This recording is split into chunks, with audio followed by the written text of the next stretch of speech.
Assalamualaikum warahmatullahi wabarakatuh. Selamat siang Ibu Ratna dan teman-teman semua. Saya Vita Gafirania Maharani ingin mempresentasikan materi kelompok 7, yaitu tentang pengamanan manajemen file.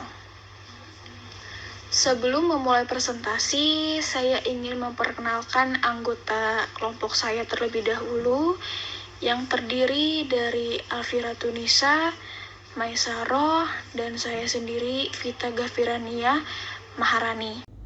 Selanjutnya ada contoh kasus pengamanan manajemen file di bidang traveling. Mengutip di CNBC Indonesia, data pribadi 5 juta penumpang dan semua karyawan AirAsia dilaporkan telah dibobol oleh kelompok peretas tim Dexin. Para peretas memberi mereka 2 file berisi sampel informasi sensitif milik penumpang dan staf maskapai, yang juga diklaim oleh tim Dexin diberikan kepada AirAsia. Sampel data pribadi di salah satu file dilaporkan mencakup ID penumpang, nama lengkap, dan ID pemesanan. Sedangkan file kedua dikaitkan berisi data yang berkaitan dengan detail karyawan termasuk foto, pertanyaan dan jawaban rahasia, kewarganegaraan, tanggal lahir, negara kelahiran, lokasi, dan tanggal dipekerjakannya. Kelompok peretas itu menjadi fokus lembaga keamanan mengikuti serangan ransomware dan upaya pemerasan yang ditunjukkan untuk bisnis perawatan kesehatan yang berbasis di Amerika Serikat. Pengamanan manajemen file memiliki kaitan dengan peran kita sebagai penyedia layanan traveling, yaitu keamanan data pelanggan, pengelolaan dokumen perjalanan, dan keamanan transaksi keuangan. Kesimpulan pertemuan pertama yaitu manajemen security merupakan rangkaian proses kegiatan security yang dimulai dari perencanaan, perorganisasian, pelaksanaan, pengawasan, serta pengendalian yang secara profesional dan terintegrasi guna mencegah dan mengurangi kerugian akibat ancaman, di mana kerugian timbul dari kejahatan yang dilakukan oleh manusia. Kesimpulan pertemuan kedua yaitu sejak adanya kelompok masyarakat di Indonesia telah ada usaha kegiatan untuk mengamankan diri, keluarga, harta benda dari ancaman pihak luar. Pada masa kerajaan Majapahit dikenal Kesatuan Bhayangkara pimpinan Mahapahit Gajah Mada. Kesatuan ini bertugas memelihara keamanan dan ketertiban untuk menciptakan rasa aman dan tentram pada masyarakat. Kesimpulan pertemuan ketiga yaitu hakikat rasa aman akan tumbuh karena adanya ketaatan warga terhadap aturan adat yang telah disepakati bersama untuk memperkecil gangguan.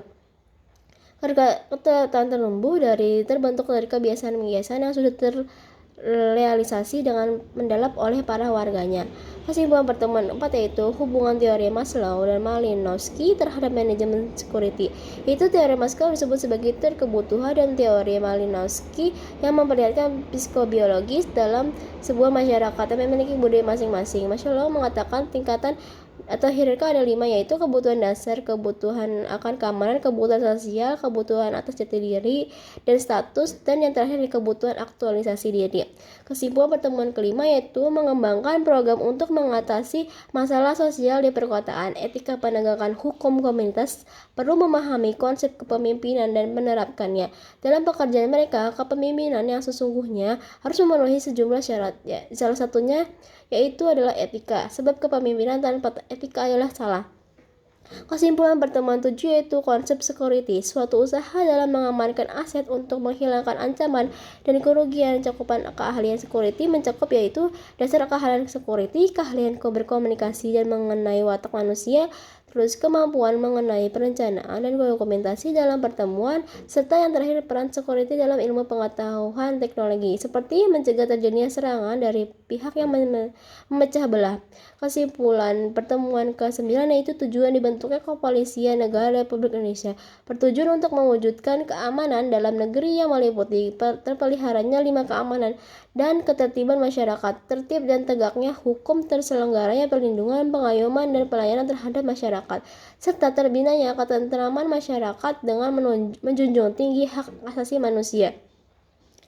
Kesimpulan pertemuan 10 itu pengamanan objek vital nasional tersebut ditunjukkan untuk meminimalisir dan bahkan mencegah dampak penggangguan dan ancaman terhadap objek vital nasional yang dapat mengakibatkan terjadinya bencana kemanusiaan. Terganggunya pemerintah objek vital nasional yang menyangkut hajat hidup orang banyak, harkat dan martabat bangsa.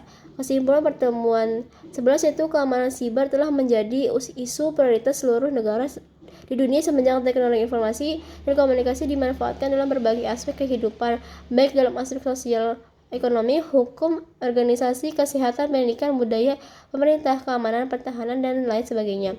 Kesimpulan pertemuan ke-12 yaitu pembentukan Satuan Keamanan Lingkungan (Satkoming) yang dibentuk oleh masyarakat. Tugas Satkoming menyelenggarakan keamanan dan ketertiban masyarakat di lingkungan dan melindungi masyarakat. Kesimpulan pertemuan 13 yaitu manajemen file merupakan sistem yang menyediakan layanan perhubungan dengan menggunakan file ke pemakaian atau aplikasi. Memenuhi kebutuhan manajemen data bagi pengguna manajemen data pada file adalah valid optimasi kinerja, menyediakan dukungan input-output berbagai jenis perangkat, meminimalisir potensi kehilangan atau perusahaan data. Kesimpulan pertemuan 14 itu peran mahasiswa dalam masyarakat mengontrol sosial. Mahasiswa akan mengawal proses terjadinya tujuan nasional yang antara lain ditandai dengan terjaminnya keamanan, ketertiban masyarakat, tegaknya hukum, serta terbinanya ketentraman. Sekian dari kelompok kami, kurang lebihnya mohon maaf. Wassalamualaikum warahmatullahi wabarakatuh.